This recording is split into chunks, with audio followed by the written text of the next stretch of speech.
Good morning.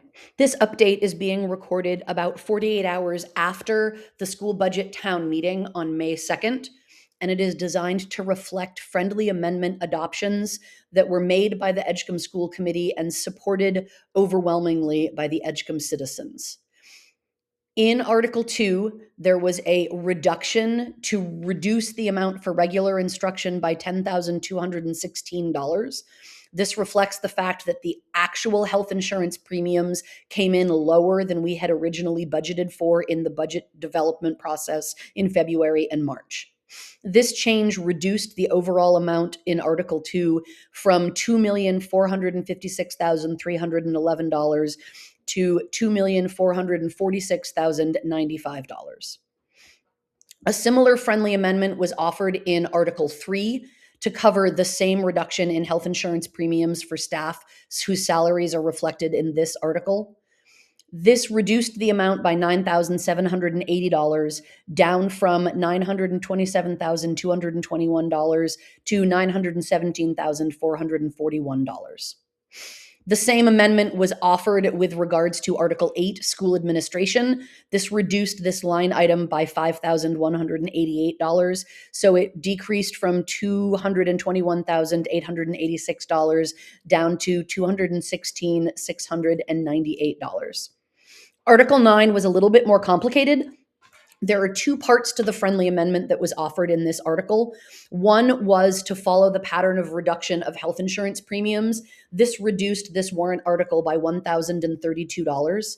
The additional $25,000 reduction reflects the fact that from the time this budget was adopted in early March until the end of April, the school administration did research in regards to the best practice and most cost-effective transportation option. At the time of budgeting in March, we had added the possibility of leasing a bus for next year in the chance that that would reduce overall annual maintenance. It is the suggestion of the building administration and the consensus of the board that our buses are fully maintainable at this time. So we removed $25,000 of the bus lease from this cost center. This reduces this cost center by a total of $26,032, reducing it down from $187,317 to $161,285. Article 10 offered a similar friendly amendment with regards to health insurance. It reduced this amount by $428, so it reduced from $371,480 down to $371,052. The end result of all of these individual reductions also plays out in Articles 15 and 16. Article 16, which reflects the total school budget summary, is reduced by the total amount of reductions described above in Articles 2 through 12. This was a total of $51,644. This change reduced the total expenditure amount from $4,539,384 to $4,487,740. This change consequently played out in Article 15, which is the amount of money that must be raised through additional local funds. There are two portions to the amendment to this article. One is to reduce it by the reduction in expenses of $51,644. The other was to use an additional $150,000 for a total use of $200,000 of undesignated funds to decrease the amount of tax assessment handed off to local taxpayers in the community of Edgecombe. This reduced the total additional local fund amount by a total of $201,644, reducing it from $1,621,909.36 to $1,428,265.36. This represents a 12% planned reduction in additional local funds and results in an increased assessment to taxpayers of approximately 10% over last year, not 17%. These budget amendments are reflected throughout the remainder of this slideshow in green boxes like this one. Finally, there was one other amendment that was made on the floor. At the suggestion of the member of the public, the school board offered one more motion to amend regarding Article 18, the use of additional state subsidy. The amended language allows the school board more options in the unusual event of receiving additional state funding. The language keeps the original option of expending such funds, but it also adds the options of allocating such funds to reserve accounts or using them to decrease the local cost share. The new language reads, Article 18, use of additional state subsidy. In the event that the town of Edgecombe receives more state education subsidy than the amount included in its 26-27 budget, shall the town authorize the Edgecombe School Committee to use the additional subsidy amount to A, increase expenditures for school purposes in cost center categories approved by the school committee, or B, increase the allocation of finances in a reserve fund, or C, decrease the local cost share expectation as defined in section 15671A, subsection 1, paragraph B, for local property taxpayers for funding public education. We'd like to thank the community for their support on Saturday's town meeting. We'd particularly like to thank those who came with difficult questions and an open mind, and I think we all learned a lot during the process. And I look forward to continuing these difficult conversations as we move forward to address the challenges of funding public education. Welcome back to Sinclair Schools. And in this video, we're going to talk about the proposed budget for the 26-27 school year, fiscal year 27. So far, as we're approaching the development of the fiscal year 27 budget, we met last October to give the first annual State of the Schools address, which kicked off the beginning of the budget planning process for the fiscal year 27. Beginning in October and continuing on through the winter into the spring, board meetings included discussions of budget priorities, needs, and concerns, with a couple of specific focus areas around facilities maintenance and transportation, and a very specific board goal to shift the work that we do with the Edgecombe Town Budget Committee toward a discussion that allowed feedback to take place prior to the adoption of a final budget, rather than us simply presenting the budget that we had fully developed. This is why, after the March meeting with the Budget Committee, we went ahead and made some changes to the budget that we had shown to them. Those changes included reducing some of the facilities costs, specifically by removing the entirety of the flooring project. At their request, considering some updated bus options, one of which was either to lease or to increase maintenance, and considered some updated health insurance costs. We also, in an effort to be as fiscally conservative as possible, chose to remove our support for the IEP coordinator position. This allowed us to take some steps towards some significant board goals. In particular, in November and December, our meetings included increased public discussion, particularly around school nutrition. Our winter meetings had some specific, deeper discussions around facilities and transportation options and costs, and multiple meetings reaffirmed the need to keep the school costs well below 60% of property taxes. We also worked hard to shift the timing to increase opportunities for discussion and adjustments with the municipal organizations. We brought our budget sheet to the budget committee meeting with all of the possible options included in it, so that we had the opportunity collectively to pare down from the largest possible budget to one that was much more agreeable. We reduced those line items in accordance with budget committee feedback, and then went on to develop a paving proposal with select board input to ensure the best oversight. We are also working towards preparing friendly amendments to offer on the floor of the May 2nd meeting to adjust expenditures based on the latest numbers. We chose to move forward with that based on feedback that we received last year. We have a couple of ongoing goals, one of which is to clarify funding mechanisms for federal and state funding beyond the state subsidy. We're looking for ways to identify budget line items that are fully controlled at the local level, so that we can continue to increase public understanding of the fact that very few of those line items are directly under our control. And once again, we continue to have a goal of refunding the reserve accounts and clarifying the unassigned fund balance, but we are still waiting for the fiscal year 24 audit. It is important to consider the students involved. Historically, Edgecombe Eddy enrollment has increased since 2017 with the initiation of the pre-K program and the tuition-in students. This past year saw a decrease in resident students, primarily due to the fact that the most recent graduating class was fairly large. This year, the graph on the right shows the enrollment per grade by students who either live in Edgecombe or live in surrounding towns. One of the things that we are most proud of is the fact that our tuition-in students occupy vital places in all of our classrooms, bringing diversity to the school. It is also important to remember that this budget proposal includes the costs for educating the 59 Edgecombe resident students in grades 7 through 12, all of whom are tuitioned out to other schools. One of the other historical questions that is always important to remember is the state subsidy. State subsidy is the amount of money given to every municipality and school district according to the EPS funding formula in an effort to offset some of the cost of public education. Our state subsidy peaked in 2022 with the development of the first set of state budgets to fully fund 55% of school costs across the state.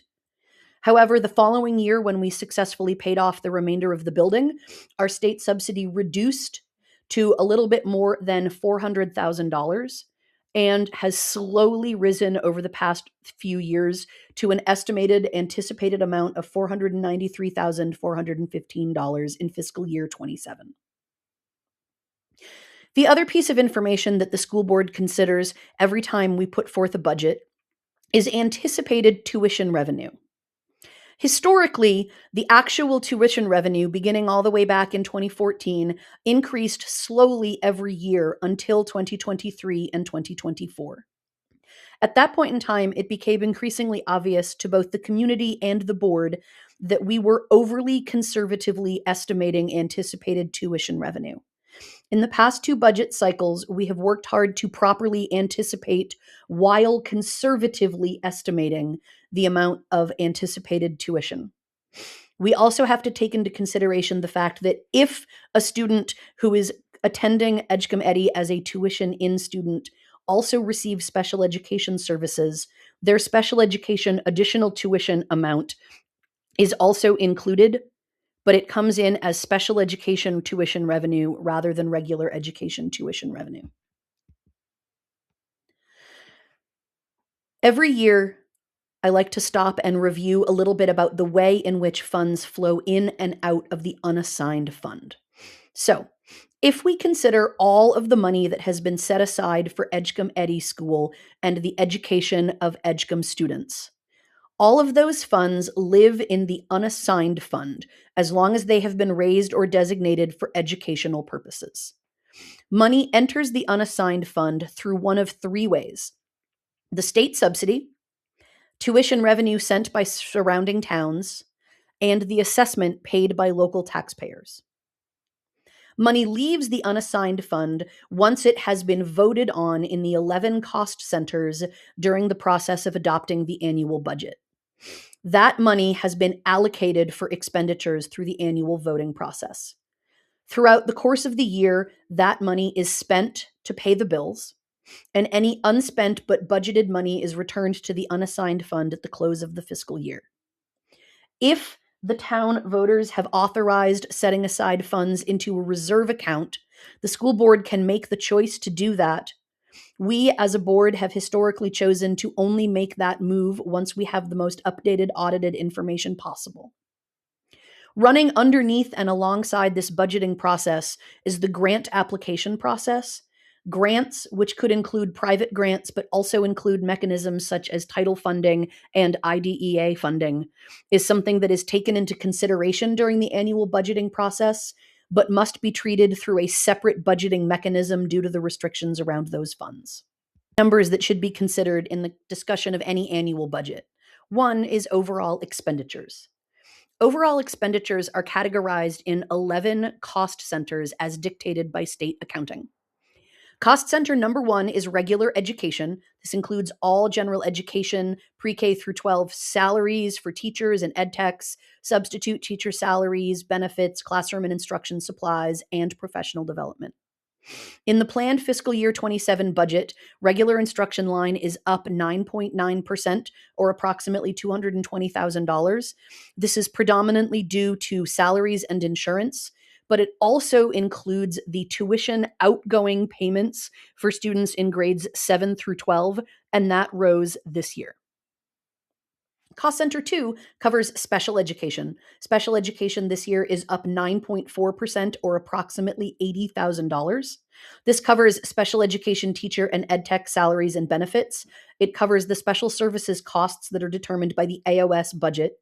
And it also covers programs such as speech, psych, physical therapy, and occupational therapy, as well as tuition and fees for out of district services, but does not include transportation to such services.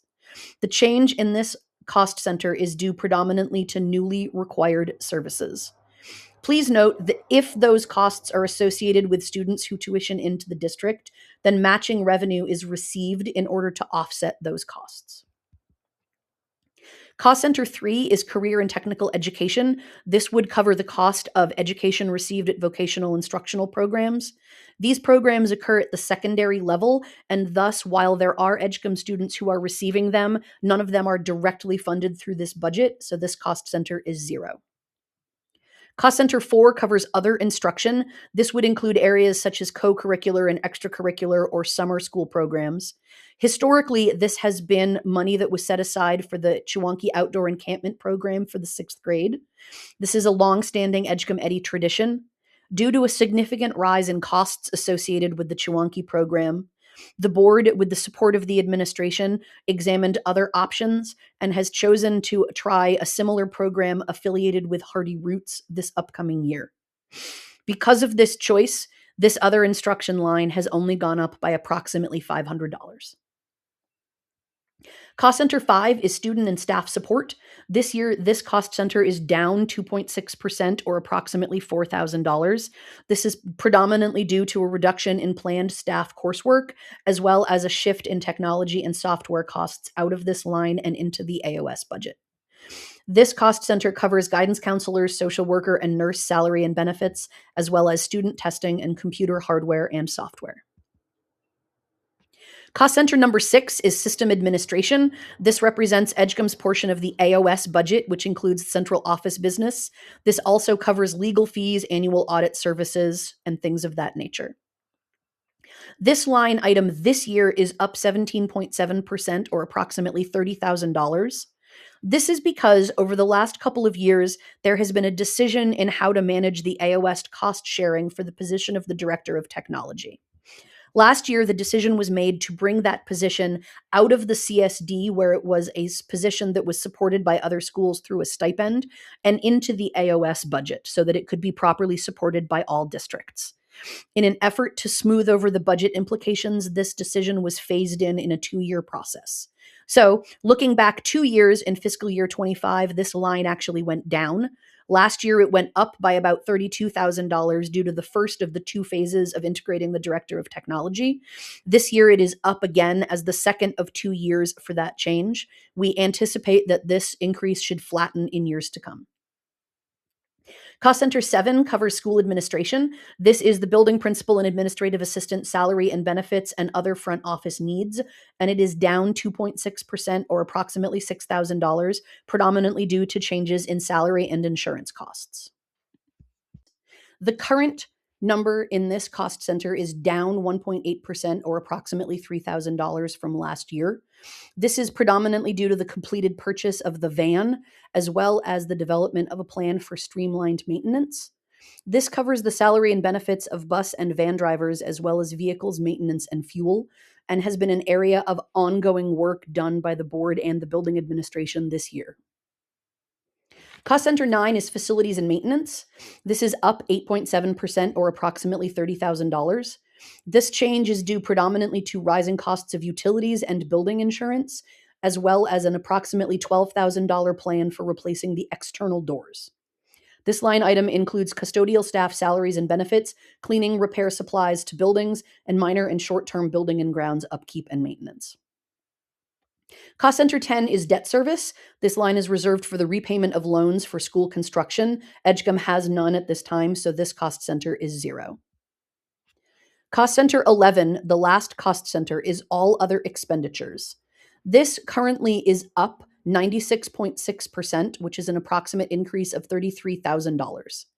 Cost Center 11 for Edgecombe Eddy has historically covered the costs of the school lunch and school nutrition program.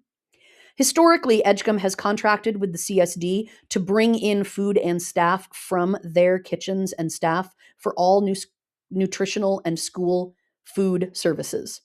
Edgecombe Eddy has therefore funneled all of our relevant state and federal reimbursement to the CSD. We have only been paying for the cost of their portion of work.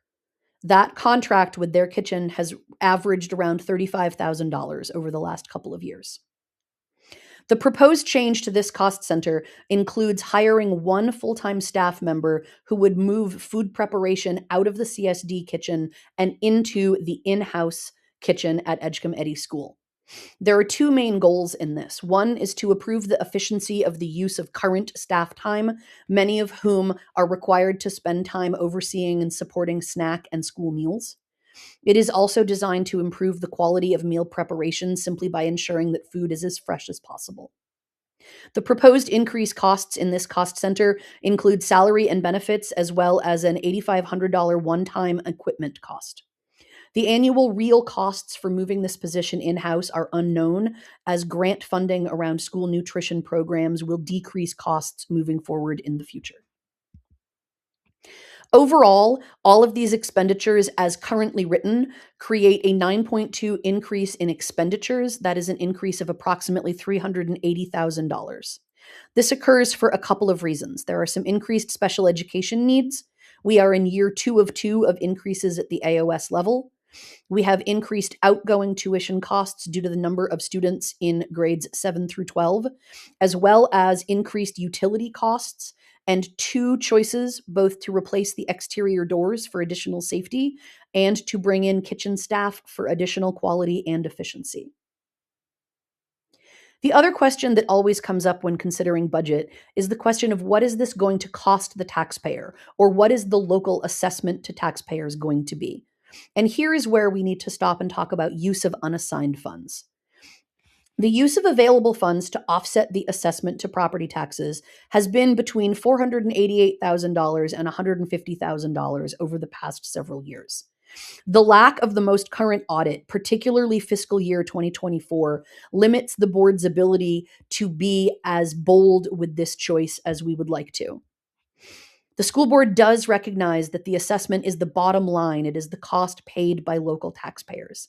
Historically, the board has conservatively estimated these educationally designated but unspent funds for use to offset taxes. However, after the 2025 town meeting, we decided to try to maximize the use of these funds. When the adopted budget was presented to the Budget Committee in February, the school board made this intention clear.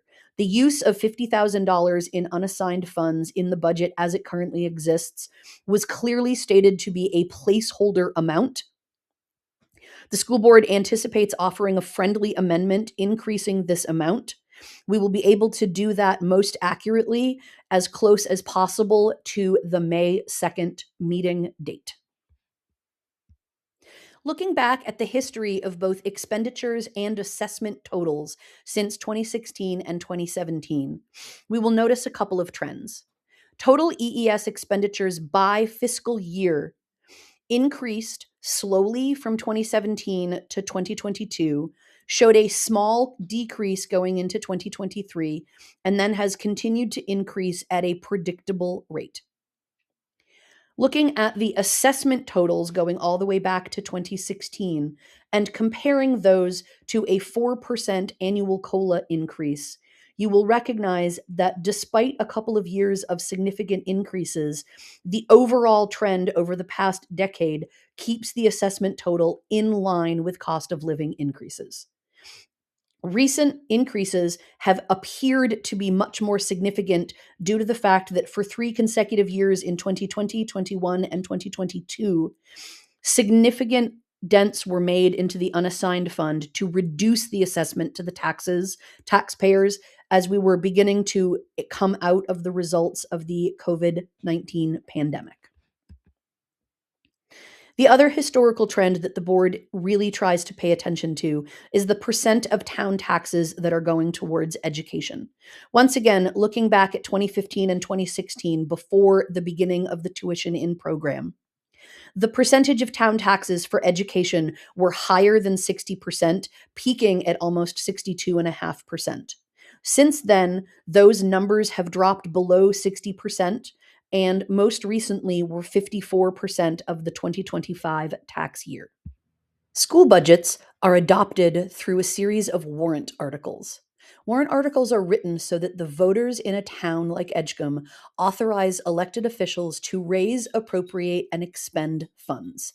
Those three terms have very specific meanings. Raising funds means taxing local citizens in order to generate the money necessary to do whatever the town has decided. Appropriating those funds means that those funds are set aside and assigned for a certain purpose, and then expending that money means to actually spend it. The way the school board warrant articles are written, the warrant articles start with the planned expenses and then work backwards in order to fund those agreed upon expenses. Here is some example warrant article language. You will see in this example, Article 7 is asking for permission to expend money. That means we're looking for permission to actually spend funds. This sample Article 13 is asking for permission to appropriate funds. That means designate those funds as being designed for that specific purpose. And sample Article 20 is asking for permission to both appropriate and expend, meaning set aside that money and expend it as needed. This year, as in most years, the warrant articles follow a similar format. Article 1 is to elect a moderator to preside over the town meeting, and Articles 2 through 12 authorize the expenditure of funds in each of the cost centers described earlier in this presentation. Article 16 is for the total school budget. Article 16 is asking for permission to expend all of the money needed to fund the cost centers in Articles 2 through 12. In other words, the fund in Article 16 is going to equal the total amount from each of the cost centers in Articles 2 through 12. Once the expenditure amounts in each of the cost centers have been established in warrant Articles 2 through 12, warrant Articles 13, 14, and 15 are designed to raise and appropriate the funds necessary to meet those expenses. The state of Maine relies on a funding formula called EPS, or the Essential Programs and Services, in order to determine funding of state subsidies. Municipalities must raise a certain amount of money to receive this state subsidy. That amount is called the state and local EPS funding allocation. All money raised above this amount is referred to as additional local funds. Those two amounts are voted on separately. So, Warrant Article 13 raises the amount of money that the state essential programs and services formula says we must raise in order to receive the state subsidy. Article 13 also allows us to appropriate that amount of money plus our anticipated state subsidy to set aside for educational funding. Article 14 is designed to raise and appropriate funds for debt services, which we have none of at this time, so that article is 0. And Article 15 is designed to raise and appropriate the additional local funds. These are the funds over and above the EPS funding formula minimum that are required to meet the budgeted expenditures. The state requires a written ballot for this article, so this is a moment in the town meeting where we will pause and take a written vote. It's important to remember that the total raised through the raising and appropriating warrant articles are less than the total expenditures due to the budgeted amount of funds in tuition revenue and other forms of revenue. There are several other additional articles. Articles 17, 18, and 19 do not involve raising money through taxes or allocating funds that are not already set aside for educational purposes. This is why these are separate categories of warrant articles. They are designed to allow voter oversight. Article 17 allows the school to spend state and federal funds and grants. Article 18 allows the school to spend additional state subsidy funds if they should occur. And Article 19 allows the school to move existing funds between cost centers. The law allows for the school board to authorize the movement of funds up to 5% between cost centers. Article 19 would allow funds larger than 5% to be moved between cost centers if necessary. Articles 20 and 21 do not involve raising money through taxes or allocating funds. They do involve reallocating or appropriating funds from the unassigned fund balance, which is made up of money already set aside for educational purposes. But this is designed to allow some of those funds to be moved into a specified reserve account. This is why these articles are in a separate category. Again, approving these articles does not cost more money. Article 20 allows the school to appropriate up to $25,000 of unspent funds into the capital reserve account and to expend those funds as needed. And Article 21 would allow the school to appropriate up to $150,000 of unspent funds into the student expense reserve account and expend those funds as needed with select board approval. It's important to pause here and consider the history of the reserve accounts. The Capital Reserve Account was established by voters in 2020 and was funded with up to $230,000 at that time, as well as an additional $50,000 in 2023. The other fund was established under the name Contingency Fund Account in 2021, funded up to $140,000, and then renamed the Student Expense Reserve Account in 2023. In the spring of 2023, both of these accounts worked as designed to avoid the need to access town reserves or a commercial bank loan in the middle of a fiscal year. The Capital Reserve Account was used with specific permission of voters and the Select Board in a special town meeting to address unbudgeted expenses related to well and water system issues. The Student Expense Reserve Account was used with the specific permission of voters and the Select Board, again in a special town meeting, to address unbudgeted and unanticipated student needs. Since then, in the spring of both 2024 and 2025, the town voters have authorized appropriating up to certain amounts of money to refund those accounts. However, despite the fact that the voters have repeatedly granted the school board the authority to appropriate these funds, the school board has chosen not to authorize such an appropriation until we receive the fiscal year 2024 audit in order to comply with the most accurate and updated financial information. The 2026 proposed warrant article simply articulates the continued will of the voters to refund these accounts. It does not mean that the school board would be adding the total of the recent few years' amounts to those reserve accounts. Authorizing these accounts and warrant articles also does not increase taxes at this time. It's important to put the larger budget in perspective. The Edgecombe School Board administration and staff fully support the proposed budget as a balance between the needs of students and the pressures on taxpayers. We recognize that education is expensive, but we reject the narrative that Edgecombe education is more expensive than usual. The state collects data every year and calculates the cost per student, both in some of the various cost centers and overall. This state data can be found online. The most recent year is 24-25. In that year, Edgecombe's cost per student, as shown in various cost center categories, and its overall cost per student comes in at or slightly above or slightly below the state average. Edgecombe's overall cost per student was calculated at this year at $21,158 at a time when the state average was $19,800. It's also important to put some of these numbers in perspective of surrounding districts. The same year, Wiscasset's cost per student total was calculated at more than $25,000 per student. RSU 1's was calculated at an even greater number, $25,424. Great Salt Bay's was calculated at $19,016, and the Booth Bay Harbor CSD was calculated at $27,320. So the narrative that Edgecombe education is overly expensive is simply false.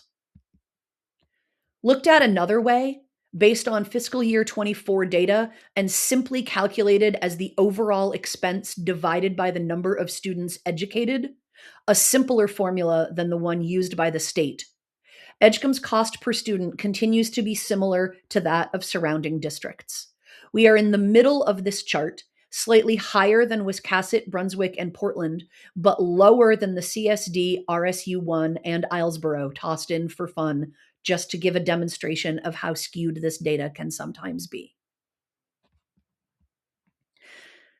It's important to understand that while the expenses per student incurred to educate Edgecombe citizens is not higher than average, our tax assessment is.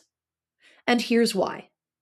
The state funding for education, provided in the form of a state subsidy, is provided and calculated through a funding formula referred to as the EPS funding formula. It is true that Maine's annual state budget covers 55% of the overall cost of public education for the whole state. However, the amount of subsidy that each town receives is not guaranteed to be 55% of their expenditures. This is because the subsidy amount is determined by this EPS funding formula, and it diverts funds from towns with high property values to towns with fewer resources. This data is available online in the form of an ED 279 form, but I've provided some simple examples here. In fiscal year 26, Edgecombe received a state subsidy of $468,000, which was only 11.25% of the Edgecombe expenditures, keeping in mind that those expenditures per student are within the range of the state average. Compare this to the state subsidy received by the town of Lisbon, which was a state subsidy of more than $70 million, calculated at 60% of the expenditures of the Lisbon School District. The Bangor Daily News published an article not that long ago that allows for readers to compare the Maine school district subsidy allocations for different communities. The pie charts shown here show the local contribution, meaning money created by local tax assessments, in orange, and the adjusted state contribution, or the percentage of the overall expenditures covered by the state subsidy, in black. You'll see that the Fiddlehead School of Arts and Sciences, because it is a charter school, receives 100% of its expenses covered by state subsidy. Machias Public Schools receive more than 75%. RSU1 receives close to 55%, whereas Edgecombe is receiving less than 20%, and Boothbay Harbor is receiving even less. This is because, again, towns with higher property values receive less state subsidy based on the logic that they can raise more money with a lower mill rate than communities with lower property values. Communities with extremely high property values are considered minimum receiver towns, and they can receive a state subsidy equal to only 50% of previous year's special education costs. While all of this information is true and important, none of it answers the question often asked by local citizens. My taxes are too high. Why? Here's why. The EPS funding formula is designed to provide educational equity to lower income communities. It does this by assuming that high property value automatically means that the residing household can afford to pay larger amounts of annual local taxes. This is not true in many communities in Maine, particularly waterfront towns that have both large, expensive second homes driving up local property values and local families surviving on fixed or low incomes. This disparity is why the Edgecombe School Board, along with the support of members of the Select Board and the Budget Committee, took the opportunity this spring to testify to the State Legislative, Executive, and Education Committee about the importance of altering the current funding formula, as well as updating the tuition calculations. Here are some of the recommendations that we made to support success in Edgecombe, both in terms of educational quality and affordability, but also in terms of the ability of our local citizens to continue to pay property taxes and live in this amazing community. We asked for several things. We asked for the model of adequacy defined in the EPS funding formula to better meet the baseline of small schools to ensure that all of those schools receive additional state funding. We spoke about some of the data issued in the supporting MEPRI report, in which the updated model of adequacy is predicted to have the largest potentially negative effects on school districts such as CSDs and other areas with non K-12 resident students. We asked for the legislature to consider addressing the formula for calculating tuition expectations. We asked that they ensure that a municipality's ability to pay is both sufficient for local education costs and clearly identified as a state mandate. And we asked that they identify further opportunities for direct financial support for all communities to reduce the burden of local taxes on those residents with the lowest ability to pay. The point we drove home again and again is that the use of property value alone to calculate the ability to pay for education places a disproportionately negative impact on some of the longest standing members of communities, such as Edgecombe. We will continue to advocate for funding calculations that fully fund education and meet the needs of struggling students. So, given all of this information, please keep in mind some of the following dates. The school budget warrant articles will be discussed and voted on in a town meeting on Saturday, May 2nd at 10 a.m. at Edgecombe Eddy School. Please arrive early. That budget is then adopted or rejected by a budget validation referendum vote on Saturday, May 16th at the town hall. We encourage attendance. We encourage all citizens to get and share information from the Edgecombe Eddy School Board.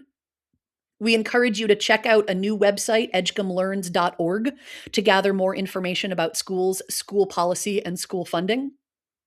And we encourage you and others to watch this and other presentations at Sinclair Schools.